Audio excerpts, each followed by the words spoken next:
It's the A1.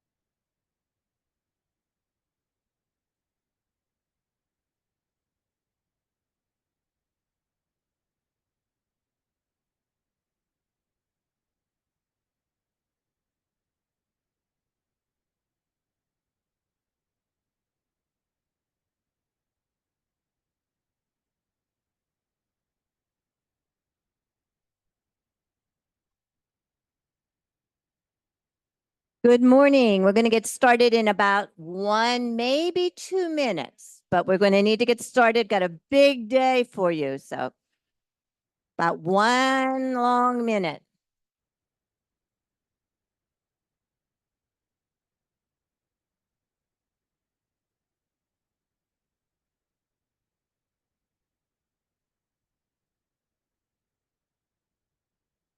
Thank you for taking your seats. I appreciate that. Thank you very much.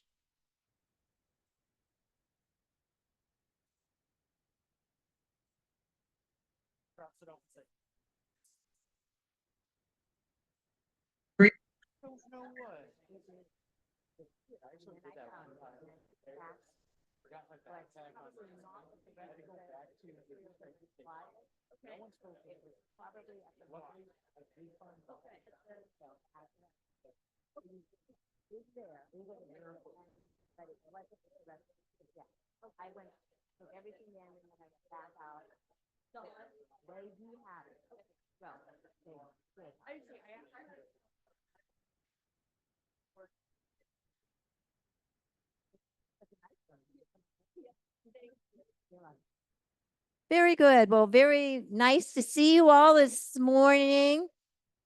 Did you all enjoy the baseball game last night? Yeah, that was awesome. And we're very grateful again to our Greater Wichita Partnership folks for sponsoring that event. And thank you for attending and getting your pictures taken and all that other great stuff. Because we have such an impactful morning planned for you on this final day of our convening, we want to get started as close to starting time as possible. So thank you again for joining us for the celebration. President Rick Muma, who is with us today, wanted to come and extend his thanks and welcome to you for coming to Wichita. And so without further ado, I'd like to introduce Dr. Rick Muma, the president of Wichita State University. Thank you, Debbie. And before I forget, I want to thank Debbie Franklin for everything that she has done for this meeting, but also everything that you do to help us keep moving forward. She's sort of a unicorn individual, and we are very grateful for her. Yeah. So welcome to Wichita State. I'm glad you're here. I understand that this is the first time you've been to Wichita, many of you, and probably the first time you've been to the university. We've been working really hard over the last several years to respond to our community needs, our state needs, and economic development in the region. And so we feel really good about where we are and where we're going. I'd also like to recognize a couple of people from the EDA, Justin Tooley and his teams, Justin, and Angie Martinez and her team. All right, thank you for being here. We have other kinds of leaders and groups, RTI, SSTI, who are here as well. So thank you for being here. We have some distinguished guests from our folks here in Wichita, and I'd like to introduce our mayor, Mayor Lily Wu. Mayor Wu is also a graduate of Wichita State University, one of our big supporters. Sedgwick County Commissioners is Sir Lopez, Ryan Beatty, any of those folks here? Pete Meitzner, no? um, uh, big supporters. Okay, here's Sarah coming through the door. Let's give Sarah a round of applause. And Senate President Ty Masterson. Is Ty here? No. We also have members of our executive team here at the university. We have our provost and executive vice president, Dr. Shirley Lefevre. Shirley, won't you wave? We have president of WSU Tech and vice president of workforce development at Wichita State, Sherry Utash. We have executive vice president for research and industry and defense programs and executive director of NIAR, Dr. John Tomlin. And then Andy Schlapp, who's our vice president for strategy and government relations. Raise your hand, Andy. And Pierre Harder, who is the associate vice president for research. So thank you all for being here. And did I miss someone? Oh, Pete Meitzner, county commissioner.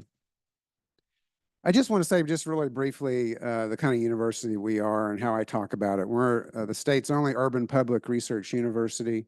And that means two things for us, that we're here for affordable, accessible education, and do we help our community solve problems through research, through creative activities, and other service initiatives. And every day we're driven by that affordability and access, helping feed the talent pipeline, making sure that we're doing everything we can to make sure our students, our graduates, feed into that ecosystem, and then most importantly, support economic development and economic prosperity in this community. And that's all I ever talk about. That's all we ever talk about collectively as an institution. And I think that's important to continue to have that message here in particular, but the kind of institution that we are, it also makes a big difference. And I've been at the university now for almost 29 years, started out as a faculty member, and next thing happened, I became president. It's a long story, but one of the things I know about this institution and the people that we are is that we care about this community, and never before have I seen such synergy with the city and the county, the university, the state. It's really remarkable of what we've been able to accomplish over the last several years. So I just wanted to let you know what we're focused on. I want to especially thank the EDA for helping us move forward many of our initiatives, particularly here on the Innovation Campus, some of the infrastructure that's in place here. Obviously, the Build Back Better Regional Challenge Grant and the facility, Hammer, the Hub for Advanced Manufacturing and Research facility that's currently under construction. I'm assuming you've seen that. It's just right over here across the pond. And then we're also just starting a partnership with University of Kansas and WSU Tech and building a new academic health science center in downtown Wichita, and the EDA is helping support that project as well. There's been a gap in our community around healthcare, and this is the first time we've been able to come together to help solve some of those issues for the benefit of patient outcomes. So we're really excited about that. That will be the largest capital investment in the history of downtown Wichita when that facility is completed. And already it's created all kinds of economic development activity in downtown Wichita, which we're very excited about. So with that, I'm going to turn it back over to Debbie. Great to see you all. You guys have a good rest of your morning. Thank you again. Appreciate it. Very good. Thank you, sir. Thank you again, Rick. I'm grateful for your leadership and glad you could join us this morning.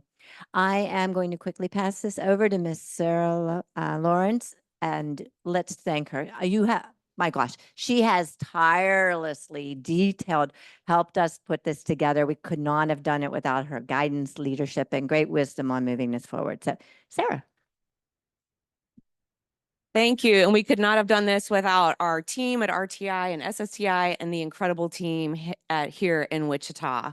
We're so excited to create this space to celebrate the hard work that everyone has been doing. And we've heard about the hard work over these past 2.5 years, and it's also incredible work. We've learned about what's been going on here in Wichita. I will tell you a common thing that I have heard is people are jealous. And but in a good way, inspired and also excited to bring so much of what you've accomplished here back to their regions. And that's what we want to do as a community of practice. I also want to say to the president, we feel that synergy. It's hard to document, I know through metrics, the synergy between university, public, private sector. You can feel it here. So just kudos to you and kudos for that collaboration. Part of what we want to do is learn about what's happening in other regions, but hear from the voices, practitioners, program managers, those participants, and Build Back Better from across the country as well. So we have a packed 2 hours and we will get started. To help us get started, I want to introduce Justin Tooley. I'm going to get his title right. Here to welcome us from EDA, the director of the American Rescue Plan for EDA. So Justin. Thank you, Sarah. And first, happy birthday to Build Back Better Regional Challenge. 2 years. 2 looks good on you. We've done a lot in 2 years. We've crawled, we've walked. Maybe we're sleeping through the night, but we're not going to be a terrible 2. We're going to be a great 2. We're going to have a great moving on into our toddler years. First, thank you to the team at Wichita State University. What an inspiring campus and community. Debbie, you are just a giant and can get anything done. And let's give her a special applause for being such a great host. Also to our friends at RTI who have worked, they've really done some stellar work on this particular convening. I thought yesterday's leadership, Tom, was really good reflective opportunity for all of us. And I hope that you've really enjoyed yourself to sort of pull out of the everyday work that you do to come here to sort of refresh and rejuvenate and connect. So thank you for all of that. I'd also like to thank our great team at EDA. So Alex Jones, who is Papa Build Back Better Regional Challenge. I'd like to thank him and Ryan for all of their work, and Angie and all of our leaders and project officers in our regional offices. They do a ton of work to support this $1 billion experiment that we're going on that I think is really starting to pick up progress around the country.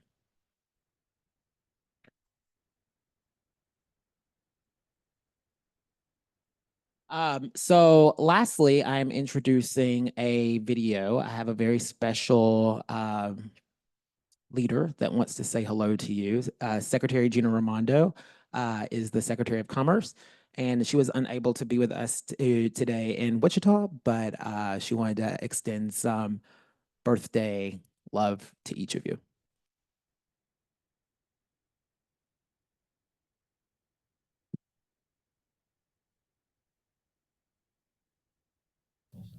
Hi, everyone. I'm thrilled to join you to celebrate the 2nd anniversary of the Build Back Better Regional Challenge. When President Biden and Vice President Harris took office in 2021, the COVID pandemic had laid bare just how vulnerable our local economies were. For decades, prosperity had been increasingly concentrated in just a few regions, and in the process, communities all across the country were losing businesses, jobs, and opportunity. From day one, President Biden made it a priority to ensure that every American, regardless of race, gender, or geography, could take part in our nation's prosperity and could earn family-sustaining wages. At the same time, we set out to make transformational investments across the country in sectors like clean energy, semiconductors, advanced manufacturing, that would strengthen our economic and national security. That's what the $1 billion Build Back Better Regional Challenge was all about. Created by President Biden's American Rescue Plan, the program invited communities to share their visions of economic recovery and resilience while building on their historic strengths. We had over 500 applications. It was one of the most competitive regional economic development competitions ever for the Commerce Department. In December 21, I announced 60 finalists, each of which received $500,000 to develop their plans. And although we could only provide large implementation awards to 21, each of the finalists showed how serious they were about economic development. Now, 2 years into the program, the momentum that you have generated is helping your regions make strides toward economic innovation and inclusivity. You've created new career pathways for workers without college degrees in Orlando and Raleigh. You've supported small businesses in El Paso and Omaha. You've received Tech Hub designations, and you've become NSF Regional Innovation Engines. Together, our Phase 2 awardees have secured more than $2 billion in private investment, nearly $1 billion in additional government and nonprofit support, engaged over 11,000 businesses, assisted 6,500 people with training, created over 1,300 new paying jobs, and helped create 300 new businesses. The Build Back Better Regional Challenge is demonstrating the catalyzing power of large federal competitions. I am so proud of your work to ensure that opportunity is afforded to people from all geographies and all backgrounds. And I look forward to following your accomplishments in the years ahead. Thank you and good luck.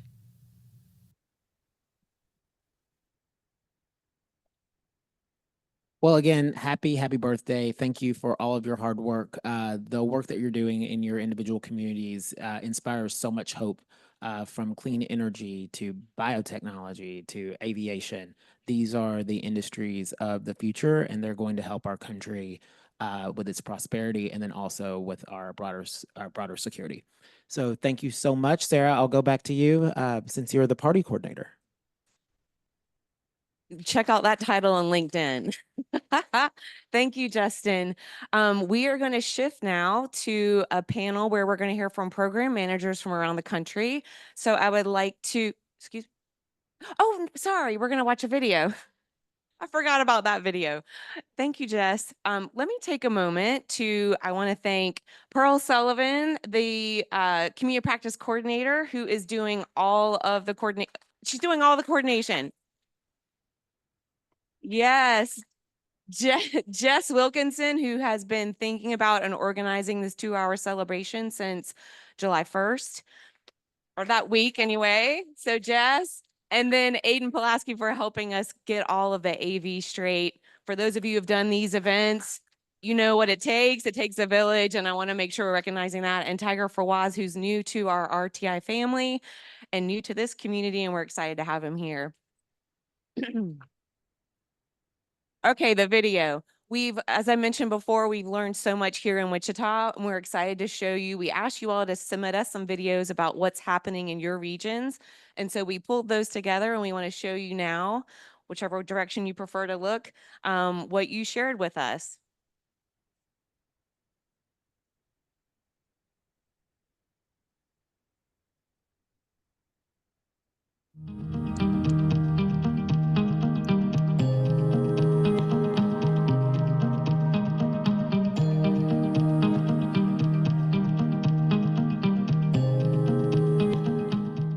It's been 2 years since the launch of Georgia Artificial Intelligence in Manufacturing, or Georgia AIM. In that time, what have we done? Well, as it turns out, a whole lot. A whole lot of new labs and learning. A whole lot of manufacturing innovations. A whole lot of innovative partnerships.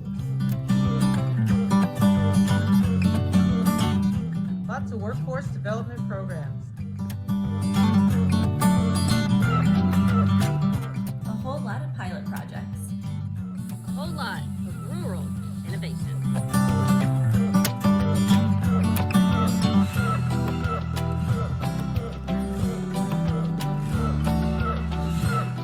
A whole lot of high school student businesses cultivated right here in our innovation incubator. We can't wait to see what's next for Georgia AIM. Because of the Build Back Better Regional Challenge, students and startup companies in the clean energy space can work on innovations while allowing students to make money and not need to sacrifice internship There's experience. not a lot of regional centers, consortiums that can claim to have the level of resources and depth that this particular New Energy New York and other stuff has here. The biggest thing is this program. This will teach you everything. I recommended all of our new employees to take the battery technician course. We have graduated students from this program, all of which have been offered a position within local manufacturing. Hey guys, it's Sarah Imhoff, the RICO for Accelerate NC Life Sciences Manufacturing. Just a quick hello and thank you to the EDA for making this monumental investment in our community. Some of the greatest impacts to highlight: first in the nation network of training hubs across HBCUs and our historically American Indian University. Second of all, first in the nation apprenticeship consortium and apprenticeship program with community colleges for life sciences manufacturing. And then finally, the people. We are engaging communities across the state to bring ever more North Carolinians into career paths for higher than average wages in life sciences manufacturing. We couldn't do it without our people and partners, and we couldn't do it without you, EDA. Thank you. Bringing opportunities like this to the students at Buffalo is really important. The students are here for 2 weeks. The program is all about learning about the UR robot platform. These students are so excited. My whole life, I've always had like a fascination with robots and tech. I love the hands-on. I love watching the robot be automated and do everything itself. It's just the best. I thought manufacturing was cut, slim, and simple. This has definitely opened my eyes to see, oh, there's so many parts intertwined that we don't necessarily see every other day. Greetings from Detroit and the global epicenter of mobility. I'm Christine Rader. A few things. First, this has just been such a powerful couple of years here in our region, bringing together organizations through the grant that hadn't necessarily been working together, and then taking that and creating a common vision and resources, programs, opportunities for our communities, for our companies, and for our individuals for this great industry. I am certain that this opportunity is the first seed that will reap benefits for years to come. Thank you to the EDA and thank you to the communities of practice. Eternally grateful.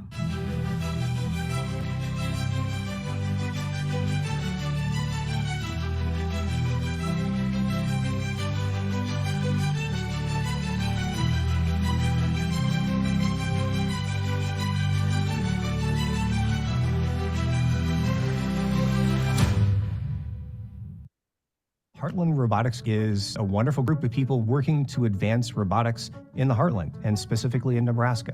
Many of the businesses in Nebraska are having challenges finding enough people to do the work in manufacturing, in agriculture, and many other spaces. And really the goal of this coalition is to bring together a series of partners to get more students interested in these spaces, to train practicing professionals who upskill their skills, and improve the economic activities in the state of Nebraska. It's really inspirational when I see someone who's unemployed or underemployed who get engaged with the program, get trained, and get a job, and they end up in a career field that they didn't even know existed a year ago. We have to really work to bring everybody who can work into the workforce. So we're looking at needing programming that works for working adults. The idea is we're going to get you into the workforce in weeks or months, not years.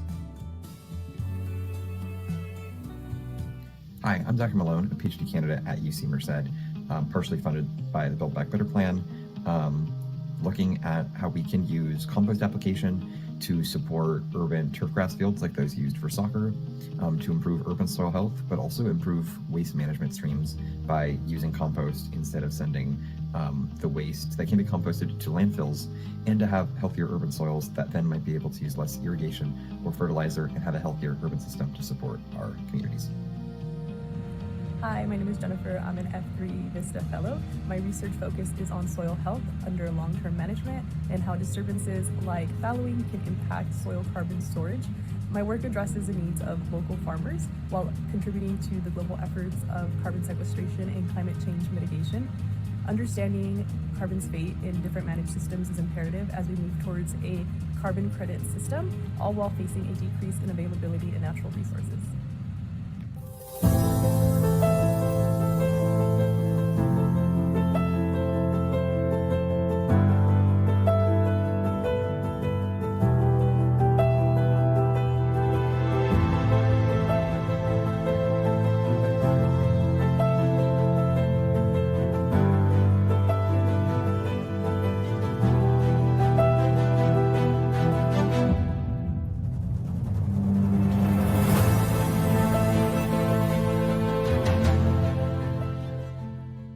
bioprocessing core facility is an amazing addition to our college. It allows us to make biologics, purify them, analyze them, and develop advanced data analytic strategies to optimize their production. OU core facility is equipped with state-of-the-art equipment. We train students and conduct innovative research in partnership with local industry and community partners. We're excited to be launching this facility and for the opportunity it presents to both the state of Oklahoma and to our university.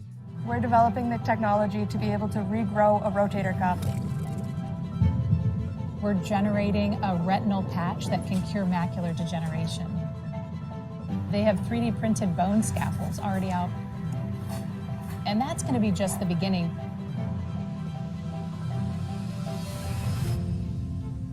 In the future, we're going to be building out 88,000 square feet of an old mill to be a manufacturing facility. We have a STEM mobile that's going to be taking our mobile lab into communities. We're putting in a vertiport where we can actually transport the cells from the manufacturing facility directly to patients in a hospital. The South Kansas region is employing funding from the EDA's Build Back Better Regional Challenge to drive adoption of smart manufacturing technologies among small and medium businesses to create a resilient, diversified, and advanced manufacturing hub. Since the award in 2022, South Kansas has leveraged funding to strengthen capabilities and expertise at Wichita State University's National Institute for Aviation Research and WSU Tech.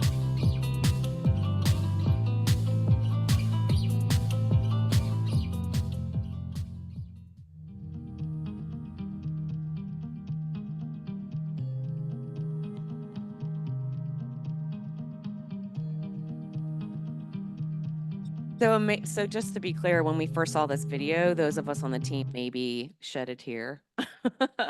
Yeah, Pearl's raising her hand. We all think about and work hard in our regions and how we know that's hard work, right? But we're a national community, and there's amazing work happening around this country, and I think it's worth celebrating. So yeah, kudos to everybody.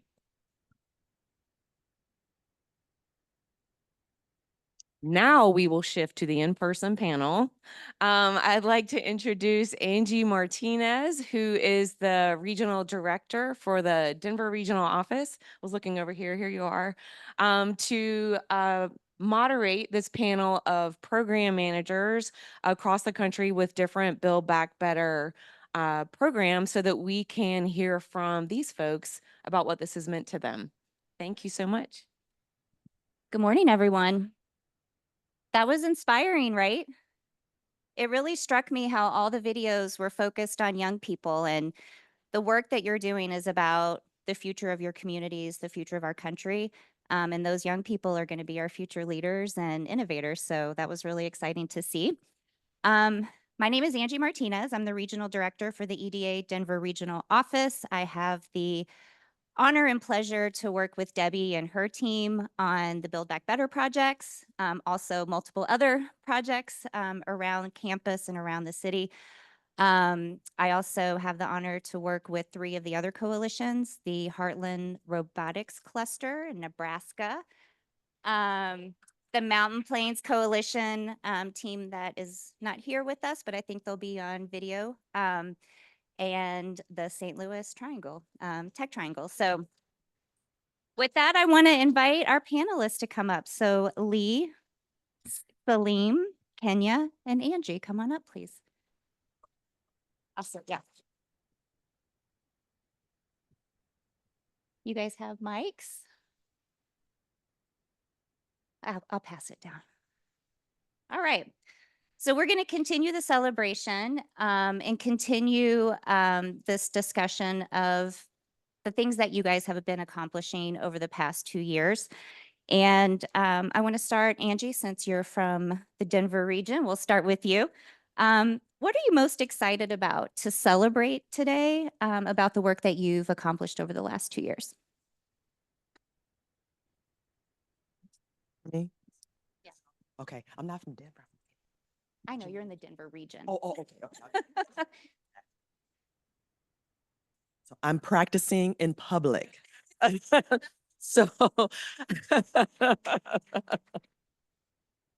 well, happy birthday, everyone. I want to start off with that. So, because I'm nervous, I wrote down what I have to say, so please bear with me. So, one story that continually motivates me in our work at BioSTL is that we connected Rung for Women and Thermo Fisher Scientific through the Build Back Better Regions. Oh my goodness, my little thing went off. Hold on. Sorry. This is what happened when you're trying to do it. Yeah, I'm nervous, so forgive me. So, um, so we connected Rung for Women, which is a organization that helps women of color transition into advanced manufacturing opportunities. And so we connected them with Thermo Fisher Scientific, their BRG group, and it's the Women's Empowerment Group, because it's important that people feel welcome to certain spaces, especially if they're not usually traditionally welcome to those spaces. So it was important for us to connect them with women that are already successful in what they're striving to do. And this partnership represents what we strive for, which is leveraging our resources to create a more inclusive workforce. Another inspiring story is BioSTL's support for Rebundle, a Black-owned startup that creates sustainable braiding hair extensions from banana fibers. Who would have thought? We provided Rebundle with interns from historically Black colleges and universities in 2003 and in 2004, giving students hands-on experience in bioscience. One intern from Harris-Stowe State University was so inspired by her work at Rebundle that she launched her own skincare business tailored for women of color. Stories like this show how our efforts not only impact businesses, but also empower individuals to create changes in their communities. It's this tangible impact, bridging gaps in opportunities, skills, and inclusion that reminds me every day while we do this work. We're not just strengthening industries, we're transforming lives and ensuring that everyone in St. Louis has a seat at the table. Thank you. Thank you, Angie. If you can pass your mic down to Salim, what are you celebrating today? What are you most proud of that you've accomplished? Sure. Well, I'll introduce myself. My name's Salem Hopte, and I'm from New Orleans, and I manage workforce projects and, funnily enough, an entrepreneurial projects as a part of our Build Back Better work and general work across, our footprint in South Louisiana. And I do have to shout out Leroy Brown on behalf of Opportunity Hub, a venture platform that we brought to market from Atlanta to run an incubator to support climate technologies from Louisiana and the Gulf Coast. And so something I'm proud of is just the way that this incredible funding and trust from the EDA has enabled us as an economic development organization to attract clean and renewable energy projects to South Louisiana. The impetus for H to the Future was that in traditional oil and gas in our state, 22,000 jobs have been lost over the last 20 years. That's the largest job loss in that energy sector in any state in the country. And so we also know the environmental impacts of that industry, and we know that while providing such lucrative opportunities for our state, there's also an opportunity to make sure that we have a diversified energy economy that serves the people of our state first.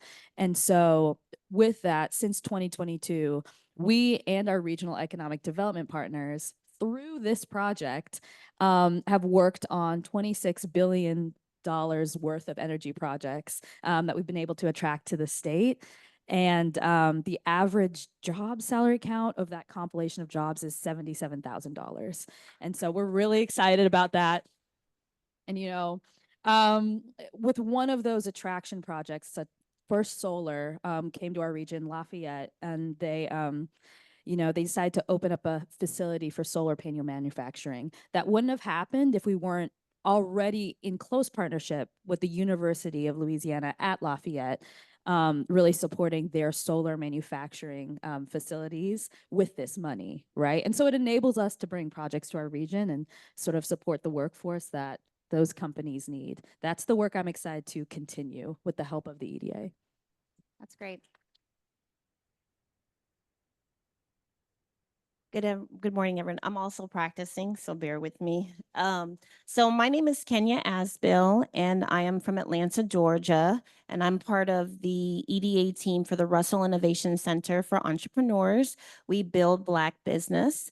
I am on Project 3 within the Georgia AIM Coalition, and we are fabricating a 53-foot trailer that will be traveling around the state of Georgia, introducing smart technologies to the underserved, underprivileged, undereducated Black and female communities. What I would like to celebrate is making these communities aware of the vast opportunities that are out there for them. A lot of them aren't aware of these opportunities. We're bringing artificial intelligence, manufacturing, all sorts of cool technologies to their communities. One specific example, we host a lot of project events just to introduce them to artificial intelligence and manufacturing. One of our cities that we traveled to was Albany, Georgia. And it was pretty sad because they said nobody cares about them, nobody comes to visit them. They were extremely appreciative of us Atlanta city folks coming and visiting with them and just making them aware of the opportunities. One of our targeted areas, it's non-traditional students. They were excited to learn that you don't have to go to college. I have a degree, certificates, IT certificates. They were appreciative of us sharing information that you don't have to get a 4-year degree to be successful.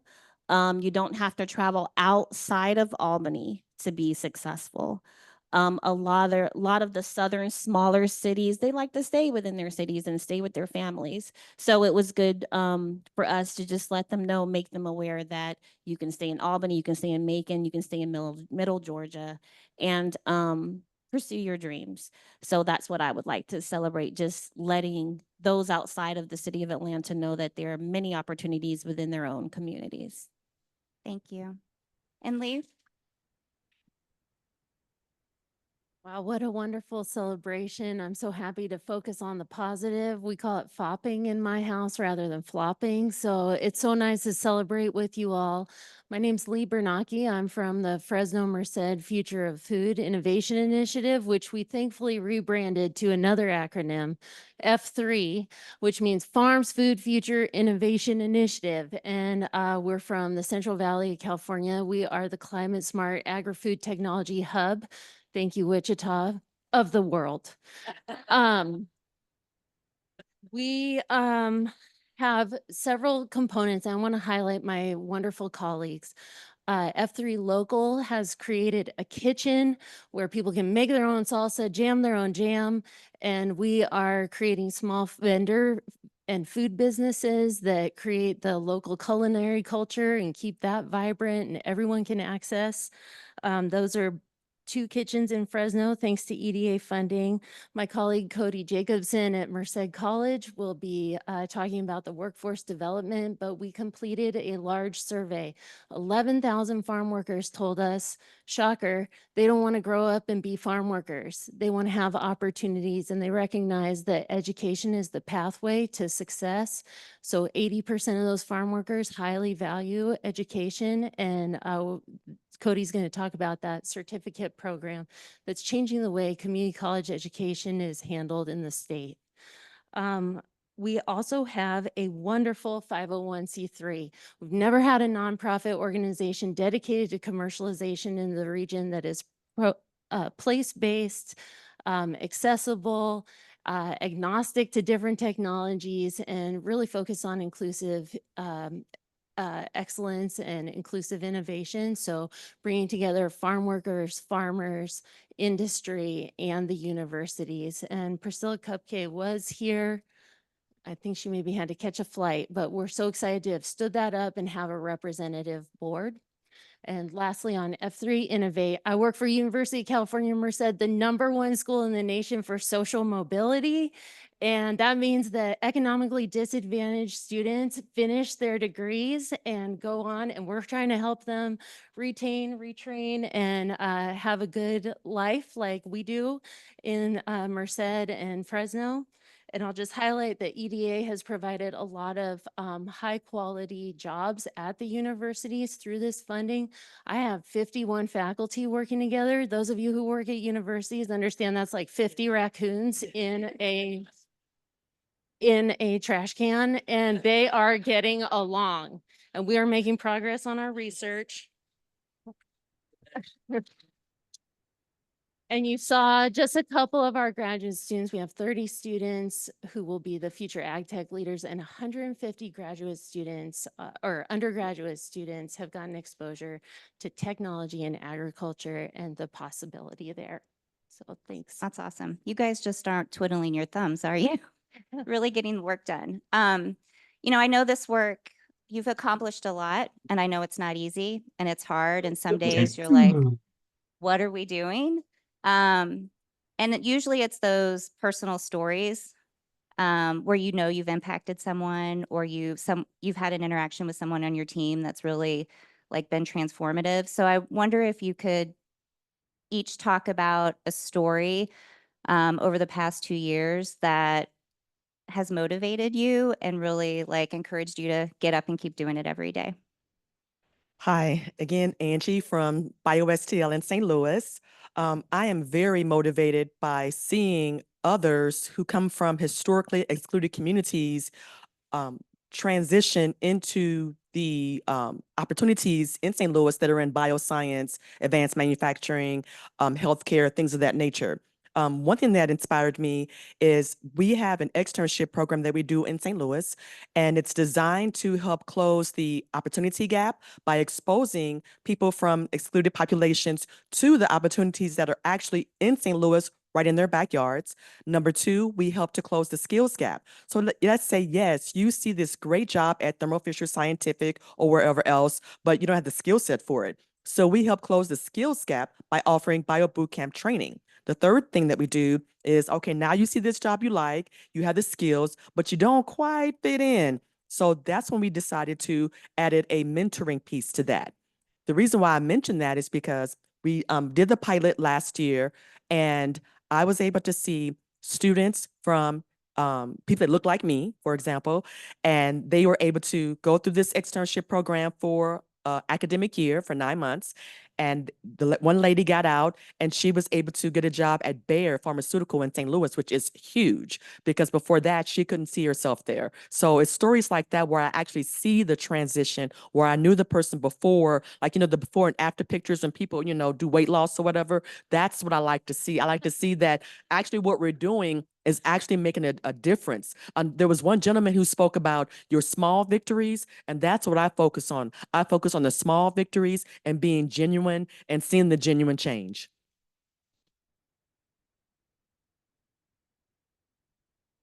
I really get inspired anytime we get to work with the audience that we aim to benefit with H to the Future projects. And so our largest workforce project is with 8 community colleges. And we expanded and created net new programs that are, that service for in-demand skills by a suite of energy industries, such as, solar manufacturing, offshore wind, hydrogen production, and carbon capture. And so of our recruitment goals, engaging our justice impacted and population is a big one. We have 14,000 people that enter parole in our state every single year, which is very large on a national average. And so we started hosting tours for some clients of a nonprofit organization we partnered with, the Louisiana Parole Project, which is phenomenal. And during those tours, I got to sort of attend and sort of see these men kind of engage the programs, be catered to by the community college staff, saying, these are the opportunities that are available in these job pathways in the field of energy. You could be making $100,000 or more by becoming an electrician with not a long amount of training, right? And those are the programs we chose to sort of fund and expand through H to the Future dollars. And working with them, talking to them about their struggles and the opportunities they saw themselves now eligible for because of this coordination was really magical. And then another thing is just we've partnered with 4 HBCUs to open up sort of programs around renewable energy at Xavier, Dillard, Southern A&M, and Southern University at New Orleans. Meeting those students, they're getting snatched up by companies across the country faster than we can sort of attract them. And getting to work with those students and having them realize, wait, I can work at a utility in Louisiana and still be the top in my field in nuclear physics. That kind of exposure, and it's happening in the room, right? These are long-term impacts. Some of this stuff we won't see the impacts for until 5-10 years in the future, but it's really exciting to get to see that impact for a student right now.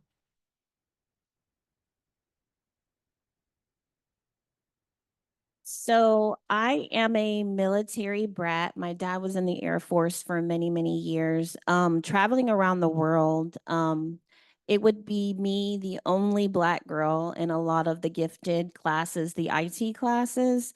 So what really pulls my heartstrings when we're out doing our community engagement is when we get to engage with the young Black girls in the communities that don't necessarily get the encouragement to move forward in IT and technology, and they don't know really what it is, right? They don't know that you can incorporate makeup and fashion and dolls and generally those things that we associate with young girls. But they get really, really excited, especially when the Russell Innovation Center for Entrepreneurs, we travel with the project team. We have a group of our our program managers travel with us sometimes to a lot of our project events so that they can share, more about the center and what the center does promoting Black business. And again, these young girls, Pave Foundation, Motherless Daughters. Thank you, Dr. Tamika Head. She's in the back. She was the one that she's on the board for both of those foundations. She connected us to those foundations, and they allow those little girls, the teenagers, to get excited about artificial intelligence, technology, manufacturing. We don't have many of us in manufacturing. So those are just some of the examples that I'd like to share, just making sure that we bring our youth along with this project.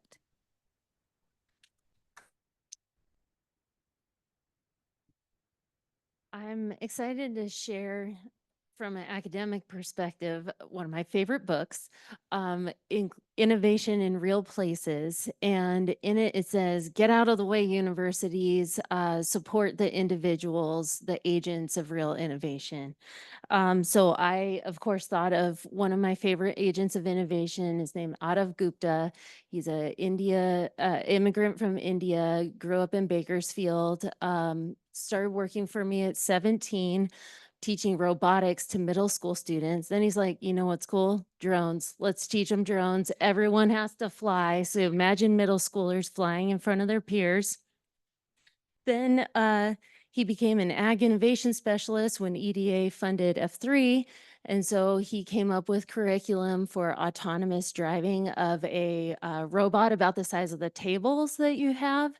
The company said that it worked on GPS. He figured it out and used our farm as a test bed for it. So 100 students learned how to autonomously drive these robots, get their hands dirty with the code.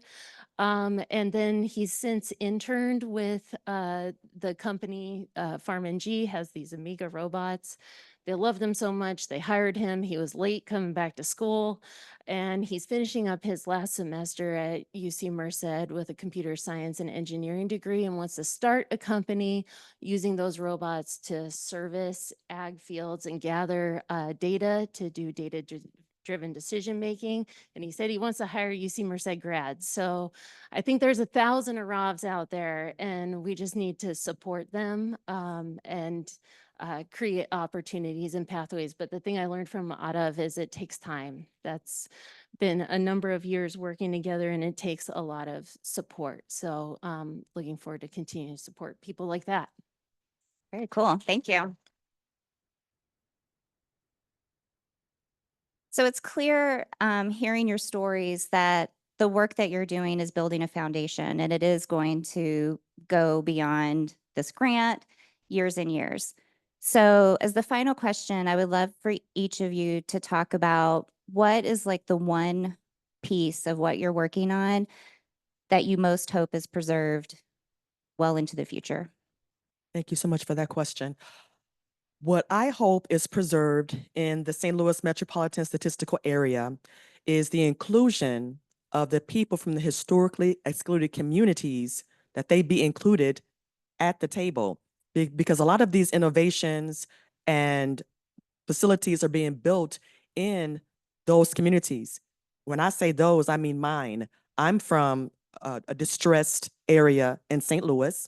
And when we see these buildings going up in the area, but we're not invited to come in, then that causes animosity. So in order to allow for sustainability, it's not just about receiving additional grants. BioSTL has done that. And it's not just about making new buildings. That's been done as well. We must include the people from those communities in the progress, in the innovation. Otherwise, it will not be sustainable. So that is my hope, is that we continue to intentionally include the people from those areas in the innovation, in the growth. Thank you.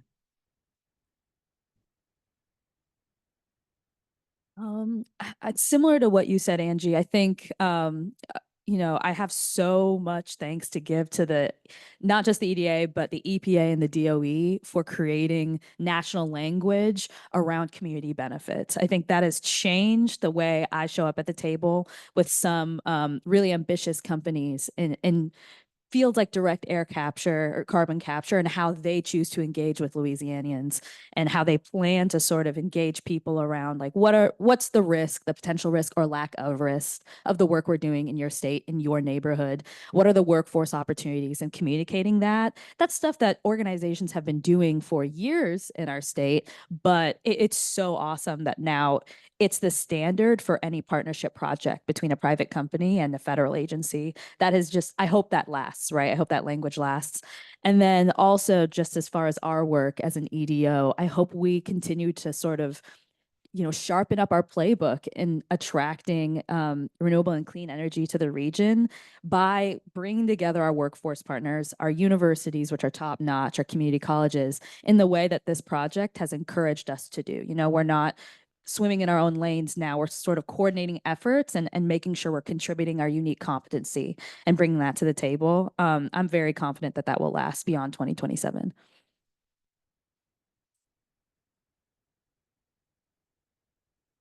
So I would like for us to start screaming out loud instead of whispering about the underserved communities, the undereducated communities that are out there that need us to provide them with the opportunities for equality and inclusion.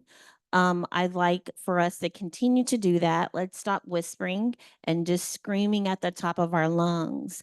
Additionally, our hearts and our minds need to remain focused on those that don't have what we have, right? Those that don't get to experience or be exposed to technologies. And we have robot dogs that we're going to have on our mobile studio. We have an avatar that we're creating.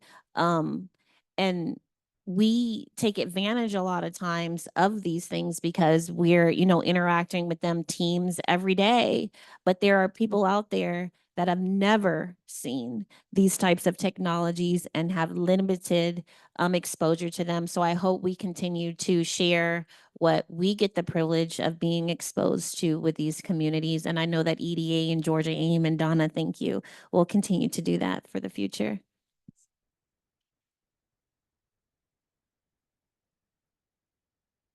So I grew up in a county that doesn't have a stoplight unless there's a landslide.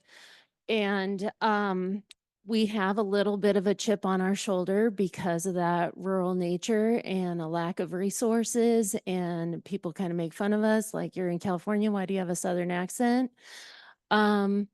So just trying to overcome the imposter syndrome that a lot of the Central Valley and nearby mountain communities experience is one thing that I'm hoping more people will see themselves.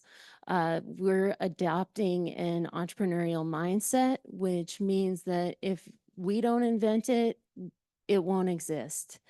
And that the people who are closest to the problems are likely the ones with the best solutions, or at least the ones that will do the least harm. And so the thing that I hope stays with Fresno, Merced, San Joaquin Valley is everyone is an innovator and everyone has something to contribute to the improvement of our region's food and climate systems. Thank you. All right, friends. Well, that wraps up our panel, but I will say that I did not select these ladies for this panel, but I could not have selected a better group of women to represent the work that is happening across these coalitions. You are inspiring. You make me proud to work at EDA and be your partner. And let's give it up for these agents of innovation. Thank you, guys.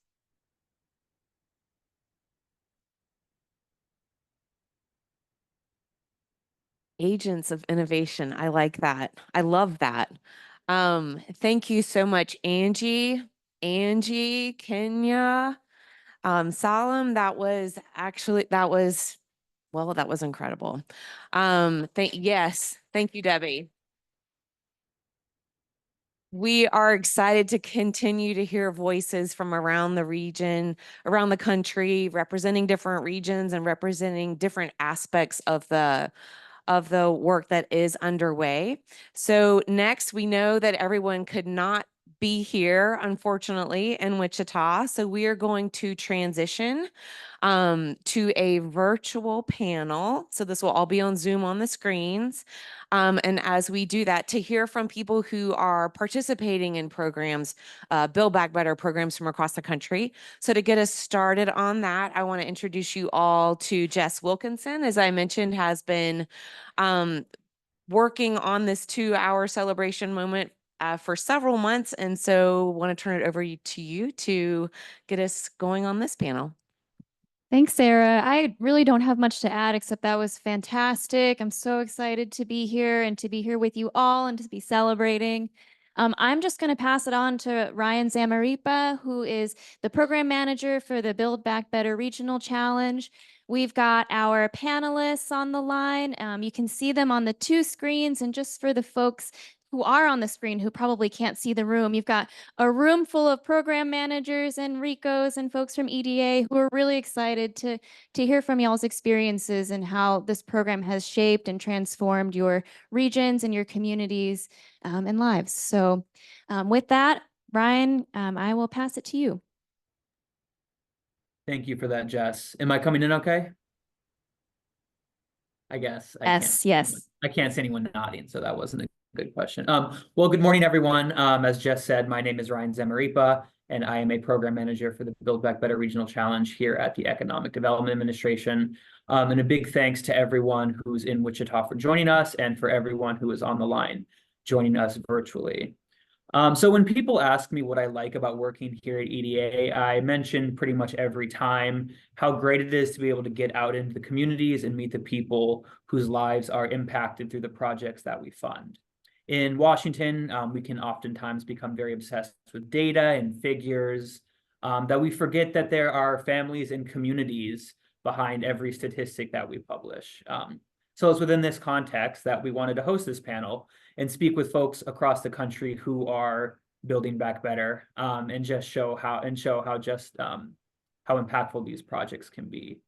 So with that, I'd like to invite our panelists to introduce themselves, let us know where they're calling in from, which coalition they've been working with, and how they first became connected to the Build Back Better programming. So let's start with Heidi. My name is Heidi Cooney. I am the co-owner of a new venture called Badlands Heritage Guest Ranch. We are a regenerative agricultural operation that also offers guests from around the world to stay at our ranch and learn about agriculture. And we're located right outside the Badlands in South Dakota. So there are plenty of other attractions for guests to enjoy too while they're staying at our place.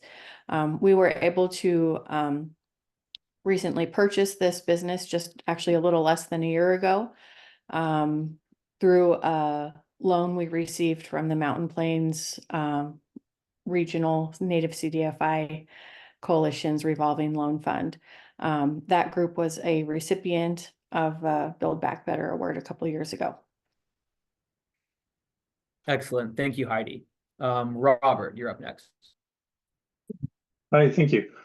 I'm Robert Cowie. I'm a city council member for City of Chiloquin, which is a small rural town in south central Oregon. We have a population of 800, which is very common for what we consider small cities in Oregon. We received a technical assistance grant from Oregon's Department of Land Conservation and Development through the CODUP program, which was to help address the housing needs by helping cities like ours redo their housing codes and ordinances in order to bring in other types of homes, such as like tiny homes and things like that, which currently are not allowed under our ordinances. So this was something that was awarded to 10 different cities in Oregon. And then out of this will also be a model code that can be used for other cities across the state. Excellent. Thank you, Robert. Dale? Good morning, everybody. I'm Dale Miller. I'm the Vice President and General Manager of Skywater, Florida. And our engagement is the Central Florida Semiconductor Cluster as part of the Build Back Better Regional Challenge. And our company is a semiconductor company, and we're benefiting from 3 of the EDA grant projects. And those are the Center for Innovation Expansion, Advanced Packaging Tools, Digital Twin of the facility. There's also a heavy workforce development part of it, which is Upskill Osceola, Catalyst Osceola, and the government community engagement aspect of it. And our company is the recipient of some of that benefit and focus on driving technology jobs in Osceola County and the city of Kissimmee in Central Florida. Excellent. Thank you, Dale. And last but not least, Ashley. Hi, everyone. My name is Ashley Kane, and I currently serve as an assistant crew chief here at Coalfield Development. I had the opportunity to engage with the Act Now Coalition, which was an initiative associated with the Build Back Better Regional Challenge. This program provided me valuable on-the-job training in carpentry and construction, which significantly contributed to my advancement to the position of an assistant crew chief. That's kind of what Coalfield their drive is to provide employees with paid on-the-job training. Excellent. Thank you, Ashley. So I'd like to open up with just a simple question, and that is, how has the Build Back Better Regional Challenge and the projects undertaken by the coalitions that you all just mentioned had an impact on you, your families, your businesses, or your communities? And I think we will start with Heidi for this one.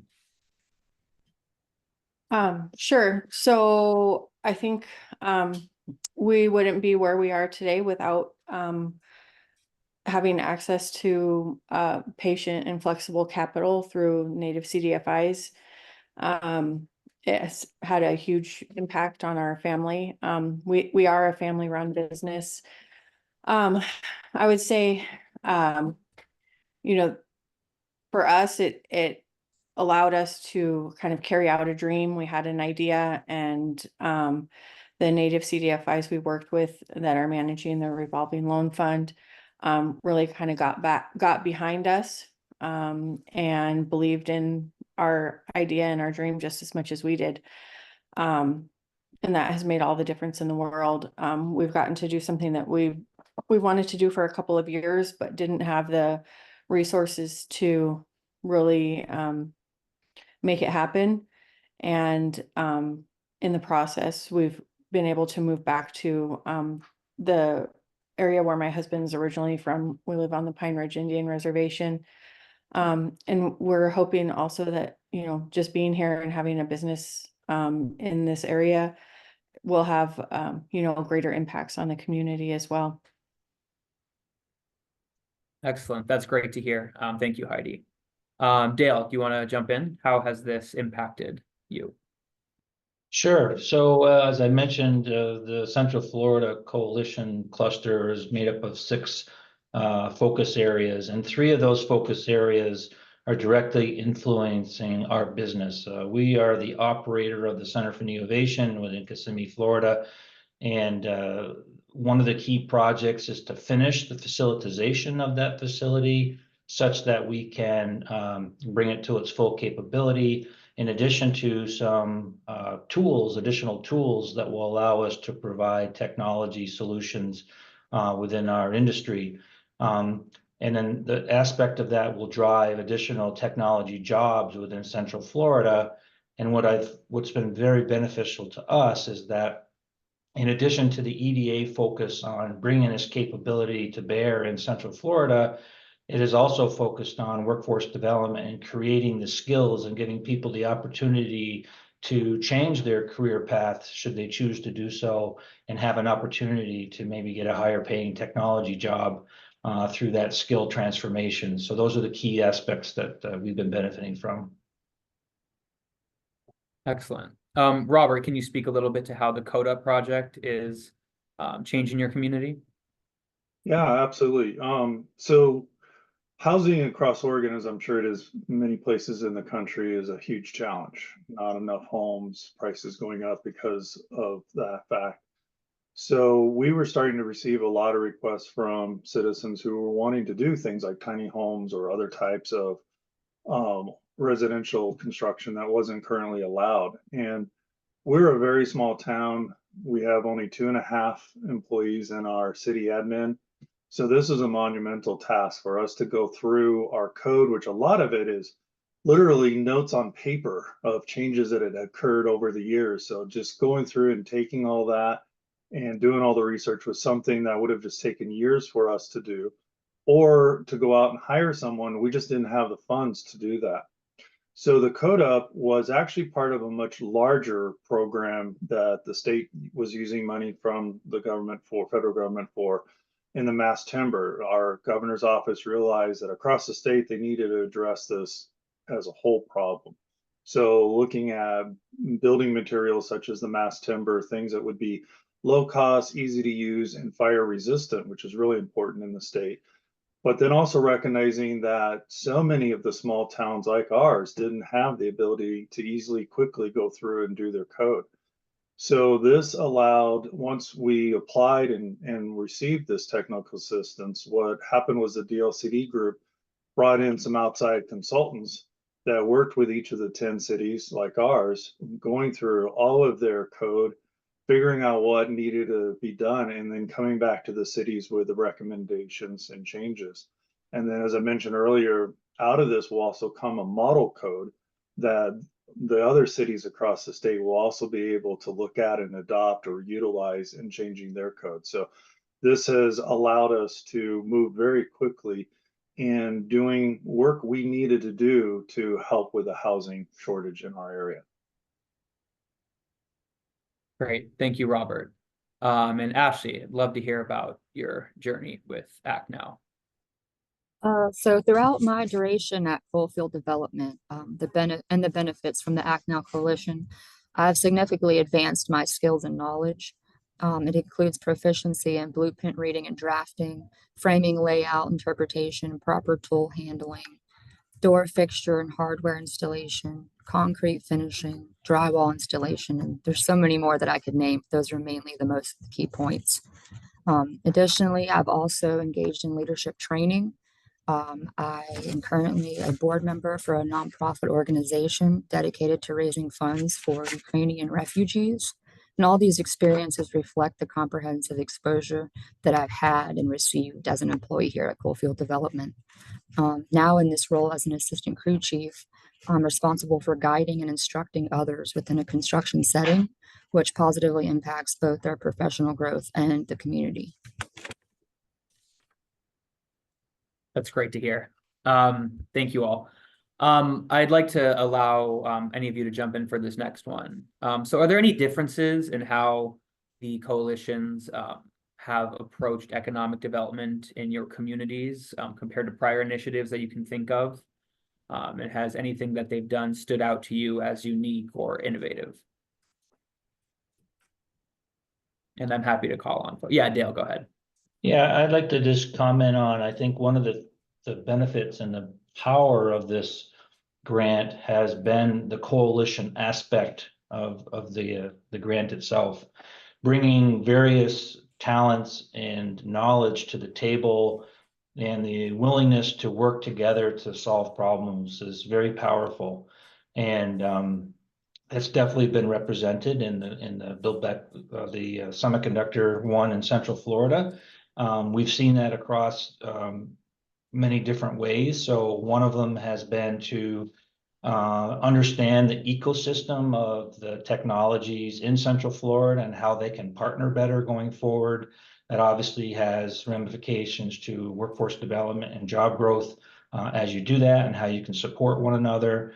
Then the whole workforce development aspect is how do you create programs starting from high school all the way through universities and certificate programs, so that people have the opportunity to reskill and fill the jobs and openings that these companies are going to have. So that's a major one that I would highlight. Heidi, yeah. Sure. So I'd say the thing that I see that was unique about this opportunity is that the Build Back Better challenge really provided groups, coalitions such as the Mountain Plains Coalition, to really come together and formulate their own solutions.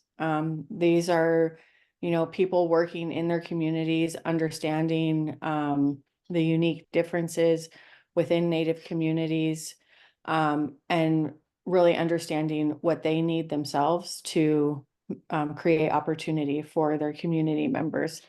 And so instead of being a prescribed approach of saying, okay, you can use this money for, this one thing, this was an opportunity where they got to come together and formulate their own best solutions. And, they're the ones living and working in the community, and they know what their community needs better than anyone else. Yeah, Robert. I definitely would echo what Heidi and Dale said. In addition with that, I would say the speed was very helpful for us. As I mentioned, we would have taken years to do this by ourselves, and within 1 year, this will all be done.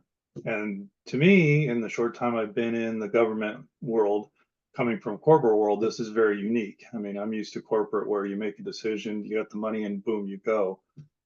Government, I've typically seen things take 2, 3, 4 years.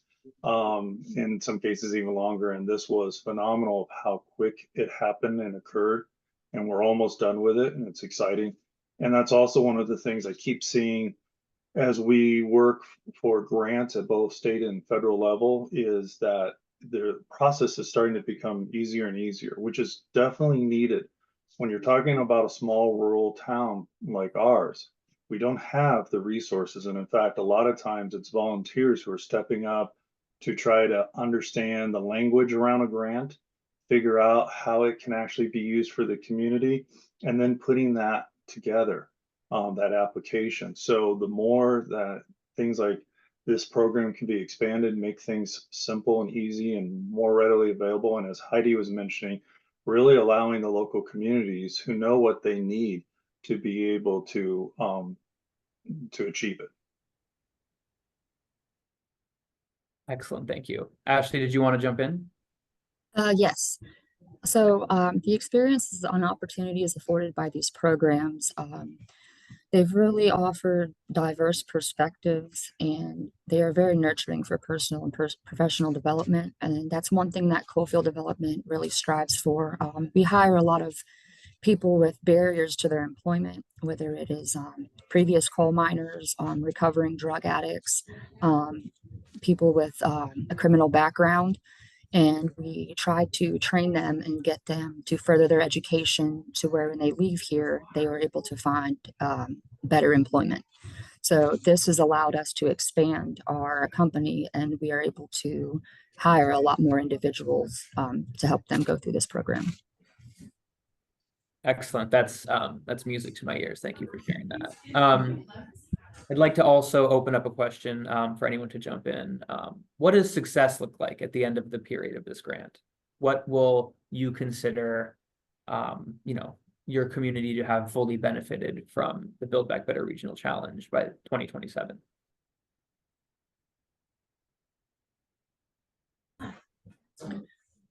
Would you like me to go first? Open to anyone, but since Okay. you came off mute, yeah, let's start with you, Ashley. Okay.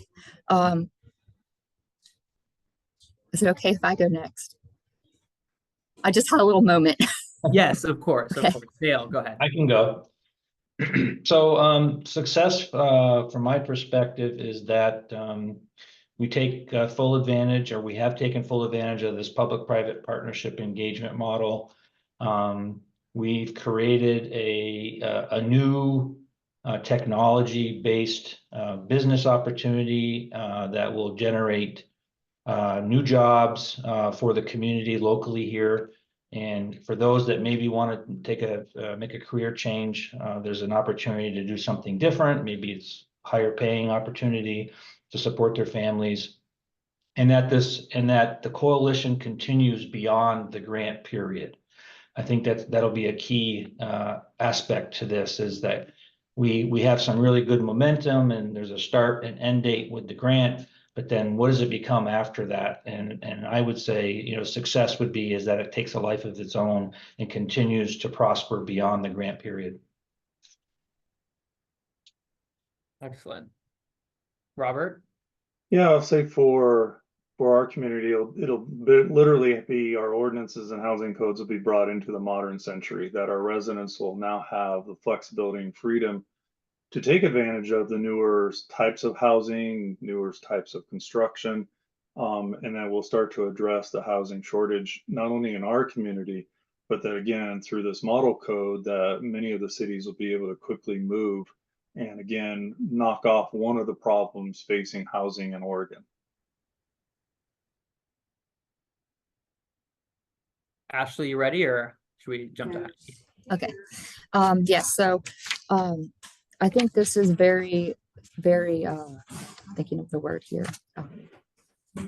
very purposeful for our community here. We've facilitated quite a few PATH trainings, which is professional accelerated training and hiring. We've facilitated workshops for the arts here, which we involve a lot of people from our community to join us, because everyone doesn't know where this factory is outside the outskirts of town. And so we invite people here in this space so they can see what we're doing here. We have several enterprises in the building. And again, with just the expansion of our company, we're able to reach out to other people looking for employment, bettering their skills. And if you leave here, you'll be leaving with more certifications than when you started, in hopes that you'll find a better job than when you came here. Excellent. Thank you for that. And Heidi, what is success going to look like at the end of this grant period for your community? Sure. So I'd say success for the Mountain Plains Regional Native CDFI Coalition. At the end of the grant period, I think the hope is that there will be a more robust and dynamic Native CDFI industry within the Native communities in the Mountain Plains states. It is an area where there are Indian reservations with large land masses that have very little access to capital. So for example, here on the Pine Ridge Indian Reservation, it takes a couple hours to drive from one side to the other. And within those couple of hours, we have one depository institution. So banks and other like things that are in cities and more urban areas just don't exist. So the native CDFIs really are critical to creating that access to capital and providing it in a way that is culturally appropriate, where people feel comfortable engaging with it. And really, you know, in the end, it all comes down to job creation and creating local economies. And the native CDFIs in native communities really are the drivers of that. Excellent. Thank you for that. If there are questions from folks zooming in, please feel free to put them in the chat. But I'd like to end with one question before that, and that is what can EDA and other economic development practitioners learn from this process, and what recommendations do you have for them in future programs?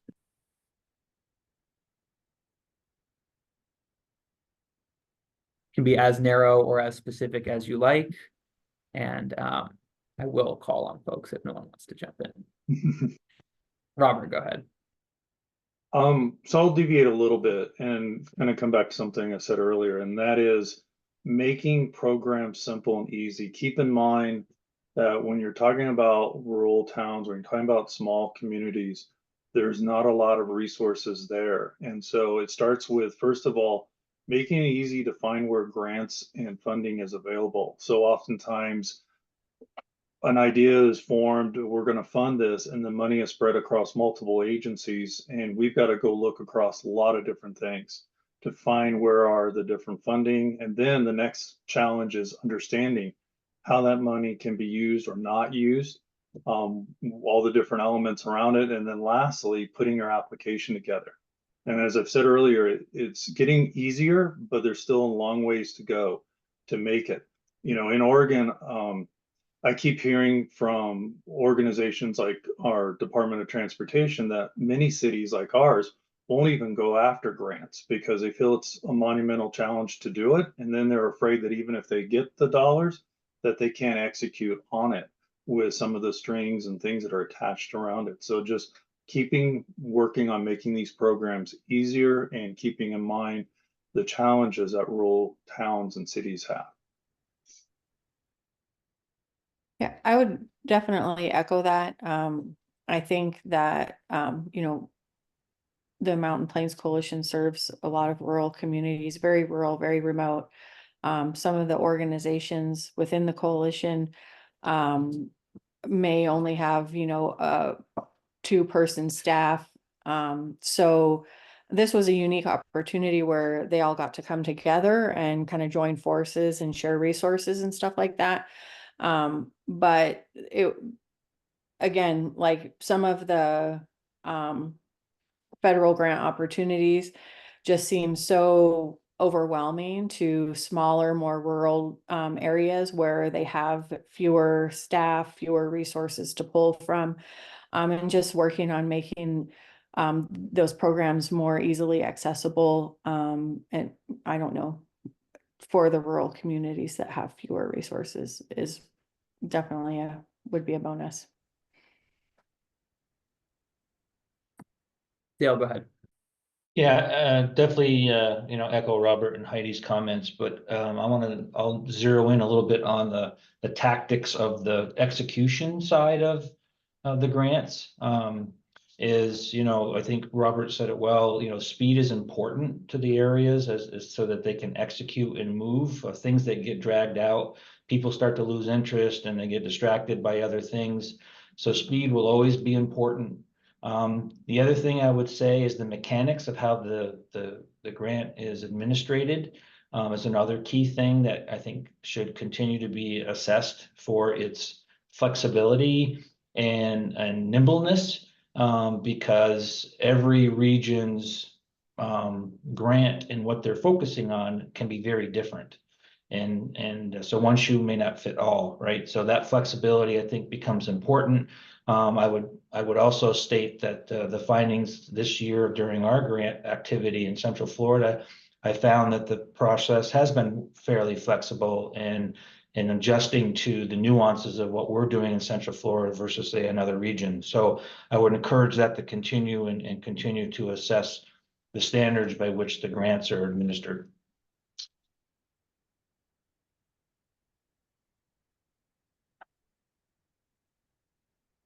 I think that awareness has a big part to do with it as well.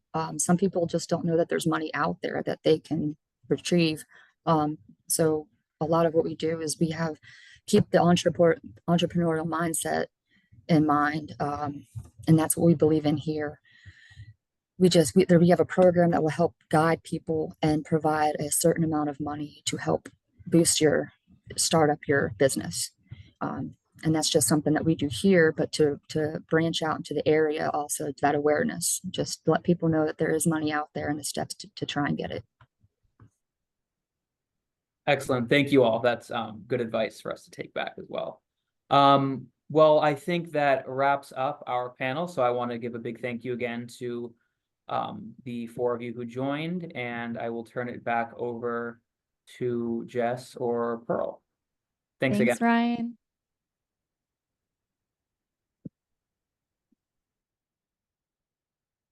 Thanks, Ryan. And thank you, Ashley, Dale, Robert, and Heidi for joining.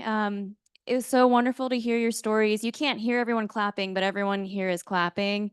Robert, thanks for joining so early and for taking time out of your very busy days. And I just really enjoyed meeting y'all through this process. So thank you very much. And hope y'all have an awesome day. You're welcome to stay on the line. We're going to do some awards next. And I'm going to pass it on to Sarah Lawrence to announce our peer-nominated Building Better Region Superstar Awards.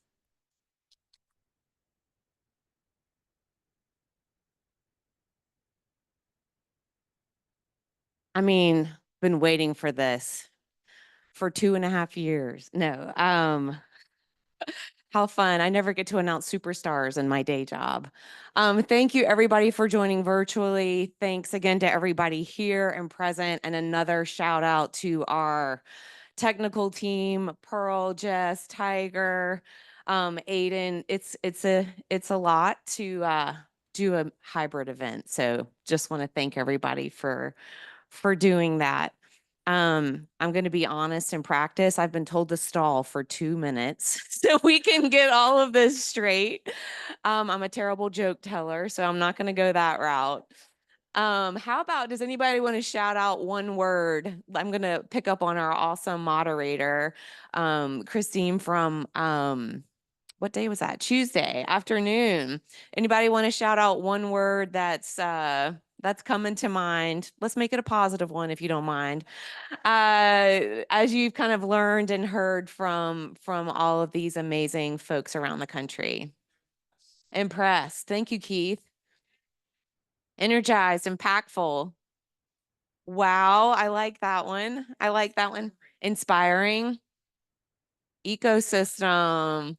We heard on yesterday, not ecosystem, ecosystem. I like that. Anybody else? Thumbs up from Pearl. Okay, I figured I just didn't want to, Thank you all for the improvisation there, as I also practice with you.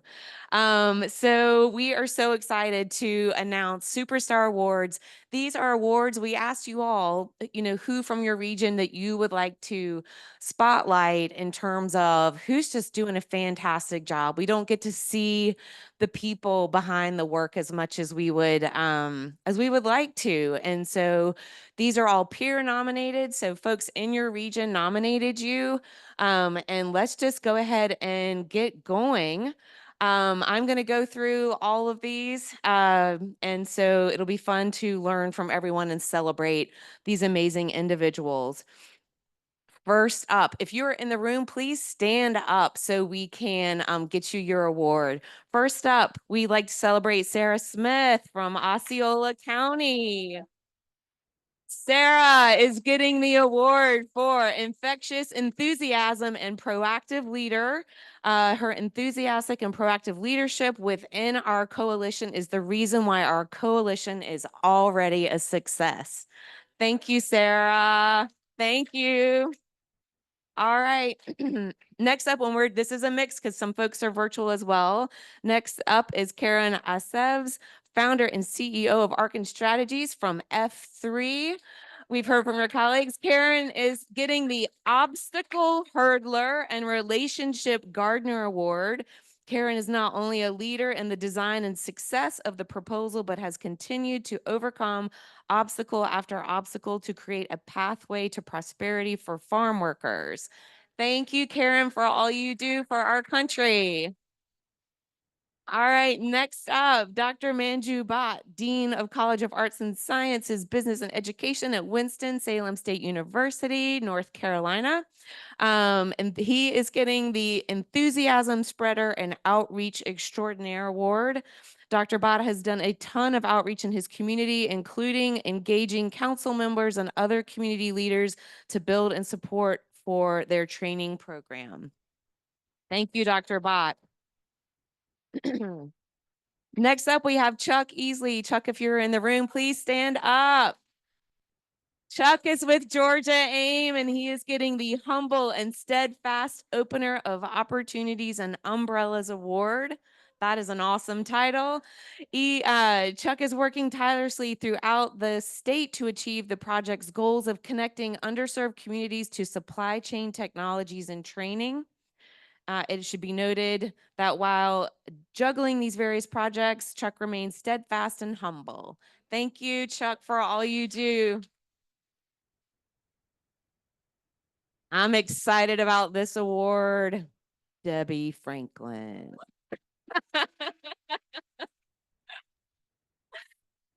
In case you didn't know, Debbie is the RICO of the South Kansas Coalition. She is getting the Ceaseless Convener, Collaborator, and Champion Award. Debbie has made a profound impact locally, regionally, and across the national economic and industry landscape and advanced manufacturing, innovation, research, and workforce development. She possesses an excellent reputation in convening local stakeholders. Thank you, Debbie, for what you're doing for our country. All right, Drexel Harris. Drexel is from the Advanced Pharmaceutical Manufacturing Coalition, and he is getting the Marvelous Mission Dedication Award. Drexel's dedication to education and workforce development at the community college level is truly impressive. Thank you, Drexel. Next up from Accelerate NC is Sarah Emhoff, who's getting the Visionary Leadership Award.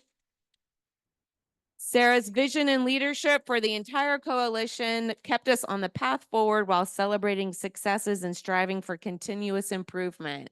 Thank you, Sarah. All right. I believe in the room we have Dr. Jamie Jacob from the Tulsa Regional Advanced Corridor Tram. You're accepting on his behalf. Wonderful. Dr. Jacob is getting the Complexity Navigator and Education Driver Award. Dr. Jacob has been pivotal figure in the development and advancement of Tulsa's advanced mobility ecosystem. Next, we have Dr. Cornelia Kavungo Johnson, Director of Pharmaceutical Manufacturing Program at Bright Point Community College with the Advanced Pharmaceutical Manufacturing Cluster. Dr.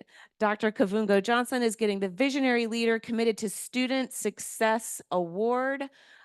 She has developed exceptional leadership, dedication to student success, and impact on the coalition and global community. Thank you so much for all you're doing.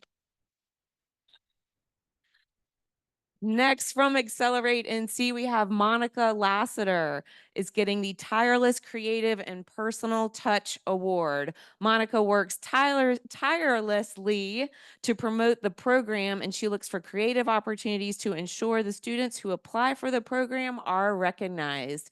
Thank you, Monica. From Alaska, not in the room, online, is Nick Mangini. Nick is the Mariculture Director, Southwest Alaska Municipal Conference. He is getting the Tireless Selfless Advocate Award. Nick is key helping mariculture ambassador for Alaska. 7 years ago, he started Alaska's first kelp farm. Talk about a visionary. Kodiak Island sustainable seaweed. What started as a hobby soon became a passion. Thank you for your passion and your vision, Nick. All right, from Oklahoma, Jesse McCool. Jesse, are you here? Yes, there you are. Thank you. You are getting the From Top to Bottom Award. Jesse has been involved with OU Bioprocessing Facility from proposal development through all stages of design and implementation. Thank you for what you do. Yeah. All right, more from North Carolina. Tony McKnight is the apprenticeship consultant. He is getting the Relationship Master Gardener Award. Tony has been critical asset and instrumental in supporting the Build Back Better Regional Challenge Apprenticeship Consortium program. Thank you, Tony, for what you're doing. All right, from Detroit, global epicenter of mobility, we have Jacqueline Salazar, who's getting the Relationship Master Gardener Award. Jacqueline is a force of nature when it comes to building relationships, especially with small and medium minority suppliers. Thank you, Jacqueline, for what you're doing for Detroit and for all of us. In the room, hopefully we have Mark Shaw from South Kansas Smart Coalition. Okay. Online. Thank goodness this is a hybrid event. Mark is getting the Above and Beyond the Call of Duty Award. Mark is responsible for helping build a supplier base for additive manufacturing. Thank you, Mark. We've seen the great benefits of what you're doing. All right, next we have Mark Sheehan from New Energy New York, getting the From Concept to Reality Award. Mark exemplifies exceptional leadership through collaboration and purpose. Thank you, Mark.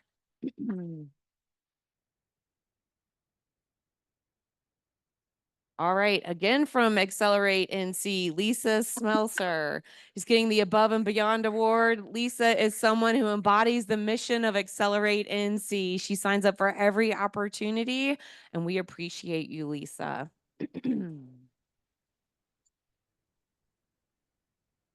We have Lauren Tubasing from Kansas online. Thank you for joining us, Lauren. Above and Beyond the Call of Duty Award. Lauren is responsible for helping build the supplier base for additive manufacturing. Thank you, Lauren. We have seen your great work. Moving over to the East Coast from Western New York, we have Kelly Zaki is getting the Above and Beyond the Call of Duty Award. Kelly has stepped up and organized the team when it comes to coalition reporting and ensuring we are telling our story as a group. That is hard work. Thank you, Kelly. All right, and this last award is from Mountain Plains. It is the Groundbreaker Award. This award is going to the Regional RLF Loan Committee under the leadership of Lakota Vogel, Tommy Robinson, and DJ Fish. Make sure I get everybody's names. Whisper Kelly. All right, this is going to the loan committee, and we thank you for your hard work.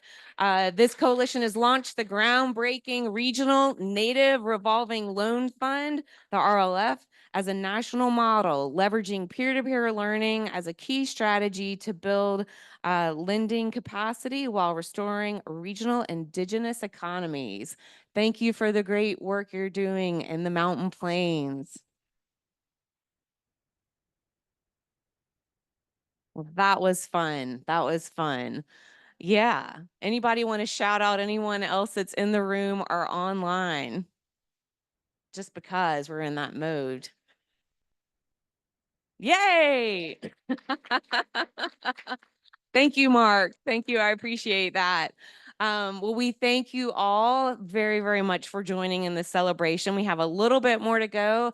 I'd like to welcome up Alex Jones from the Economic Development Administration just to provide a few comments, reactions, closing remarks, then we'll turn it over to Jess to get us involved in a little bit more of our celebratory activities. Thank you, Sarah. That was so fun. I'll say I feel a little bad how many people are either tireless or working above and beyond their actual job description. So sorry about that. So I was asked to just kind of provide a couple reflections, which is always fun because I just have to make it up on the go. So bear with me. But I've been kind of reflecting on a few things over the past 3 days. So first, I thought yesterday morning was great around the technical and adaptive problems. I feel like kind of breaking your work into those two buckets is so helpful to think about what you can solve today, what you might never solve, right? And there are technical challenges, we know that. Procurement might feel like an adaptive problem sometimes, but I promise it is a technical challenge that we can help you solve. But there's also this tension between this kind of adaptive problem idea and celebrating, right? How can you celebrate a kind of challenge that might never be solved? And certainly probably you're not going to reach your final goal in the next 5 years. So I just want to kind of encourage us to every once in a while do this, kind of step back, think about what you've accomplished. You haven't fulfilled your whole goal. You haven't solved inclusive economic development, but just the stories that we've heard, like you're making tremendous progress. And I think that's important, not just for the people in this room, but for the hundreds of people that you work with in your communities. So I just hope you kind of take what we've done here right now, what we've done over the past 3 days, and bring it back to everyone you're working with and kind of help them realize the impact you've had in just 2 years. I was kind of reflecting as well on what we've seen at Wichita here. I'm sure Debbie would never declare victory on her vision for what Wichita can be. But if you look at what's happened over the past just 8, 10, 15 years on this campus, it is remarkable. And if you kind of didn't stop to bring your head up out of the trees, you would never see this forest of new buildings on what used to be a golf course. So I think it's very inspirational for all of us to be here. So thank you for hosting. One other just topic that I kind of think about constantly is talent. And I hear so much from all of you about kind of workforce development in the industries and the clusters that you're growing. And that's so important, obviously critical. Kind of what I think about at my level is like the talent in this room and the workforce development of the kind of implementers and practitioners that are necessary to kind of fulfill that vision. So first, I think everyone here should remember that your talent development, your professional development is incredibly important to the success of your coalitions. Your ability to stay long-term in your communities, your regions, these efforts. You might change a seat from here to there or something like that. But I think where we've seen the most success is where you see long-term commitment to a regional vision like we see here in Wichita. And you know, I mentioned this maybe on Tuesday, but I think it's also why it's important to bring these types of opportunities, the opportunities that Sarah and SSTI and RTI are providing to everyone in your coalition. This isn't just for leadership. This is for that kind of broad swath of people who are working every single day on Build Back Better initiatives. So I just kind of reiterate that cultivating that next generation of talent, not just in your industry cluster, but in your work and in your field, is critically important because there will be turnover. We've seen it, it happens. And the risk is if one person is in charge, if one person is kind of the steward of this vision entirely, then that person leaves and, you know, that's really hard to get back. So I would just encourage you to think about the sustainability, the resilience, not just of the industry cluster that you care about, but of your coalition, of your organization, of the people that you work with. You know, I'll just close with maybe a personal reflection, which is, I guess I've been working on this for now 3-ish years. I often, you know, I think we talk a lot about how important it is for coalition leadership for you all to kind of know those personal stories and to get down to that personal level. For me, it's like one higher level of remove, right? I like, you know, we're really just like looking across an entire portfolio and trying to make sure you're spending money and make sure that, you know, all the grants are on target. So it's just, you know, I'm incredibly grateful for the ability to come here to see the impact our dollars are having and to hear from all of you. And, you know, it just reminds me how important it is of like the huge dollars that we're spending end up, you know, changing people's lives. So it's really, it's gratifying to me. So thank you all for sharing that and for all your work. Thank you.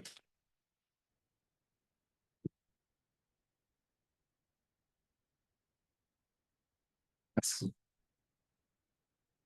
Do I? Oh, yeah. Okay. Thanks, Alex. All right. So we have celebrated while sitting. We listened to some amazing speeches. That video like really makes me tear up, and I don't know. I just really love seeing what's going on in the field. Sometimes literally, like the video that I think Nebraska submitted, where people were actually in a field. We had amazing panelists, and now it's time to celebrate standing up. So we're going to take a celebratory break. There's a lot of fun activities around. There's cake. There's a balloon arch here. There's actually a place around this corner here to take photos with your team. There's a backdrop that the Wichita team has put together and printed for us. But first, before you take advantage of all the snacks and the photo taking, I also want to mention that these boards have photos on them that I've taken throughout the event. Those are for you to take home. Like, take a look at what's there of you up there and, you know, take it home. Before we start doing all of those things and moving around, let's all move to the stairs out there to take a really big group picture.